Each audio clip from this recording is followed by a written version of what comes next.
Jason. Carva.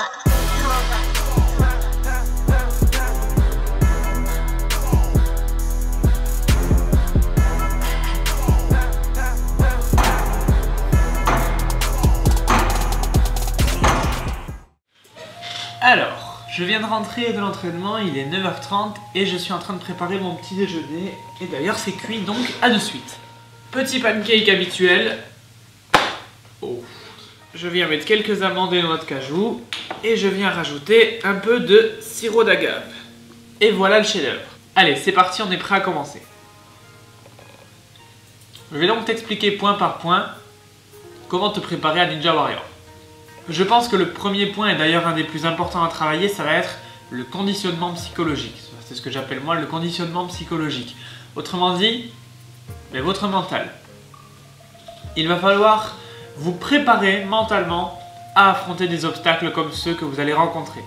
Autrement dit, vous allez devoir regarder divers parcours, des qualifs, des demi-finales, des finales, qui se sont faits dans d'autres pays, puisqu'en France on n'a eu qu'une saison pour l'instant, enfin au moment où vous verrez cette vidéo, 2 saisons.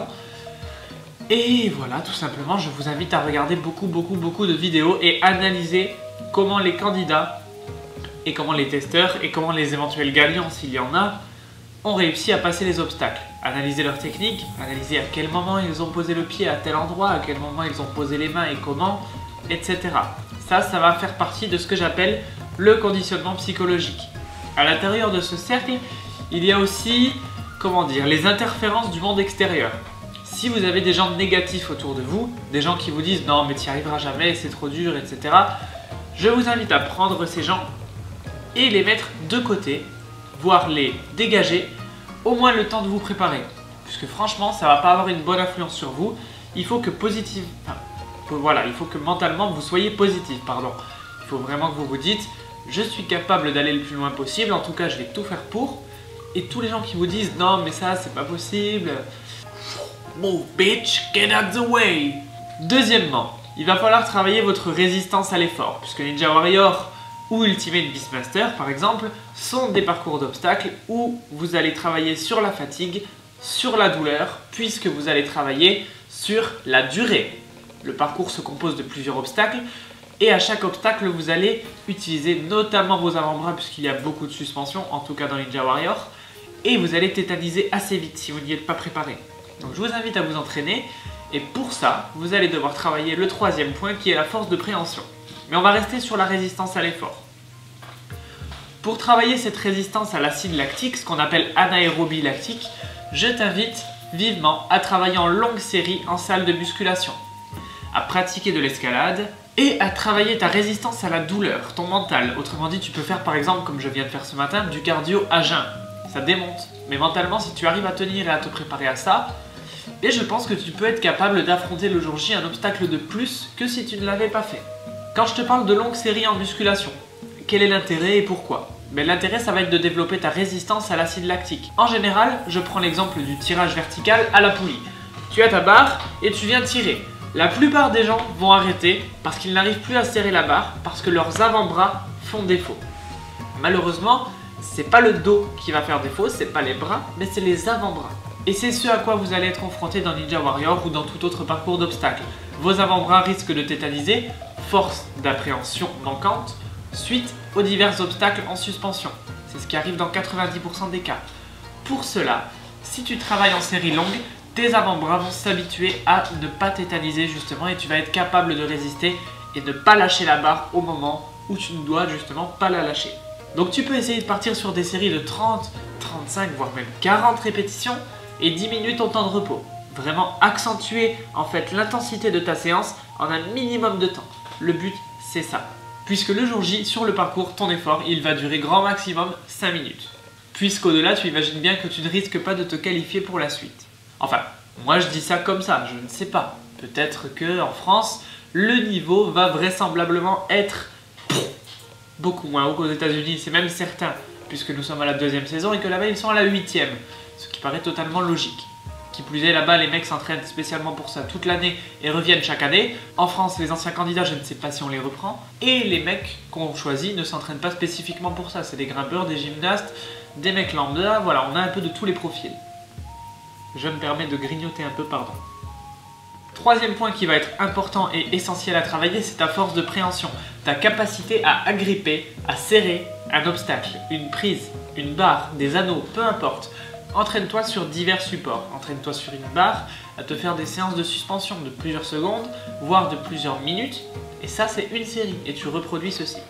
Aujourd'hui je suis à plus de 3 minutes de suspension fixe sur une barre, alors qu'au début je devais être à 1,40, 1,45. Donc tu vois, tu as quand même une marge de progression intéressante sur ton endurance des avant-bras et ta force de préhension. Tu peux y aller, amuse-toi. Tu peux aussi te procurer soit en magasin soit sur internet une pince de résistance pour justement travailler ta force de préhension, ta force des avant-bras. Ou encore tu peux te tourner vers de l'électrostimulation, c'est-à-dire que tu vas venir coller des électrodes sur tes avant-bras en venant effectuer des programmes d'endurance musculaire pour travailler cette résistance à l'acide lactique dont on parlait tout à l'heure.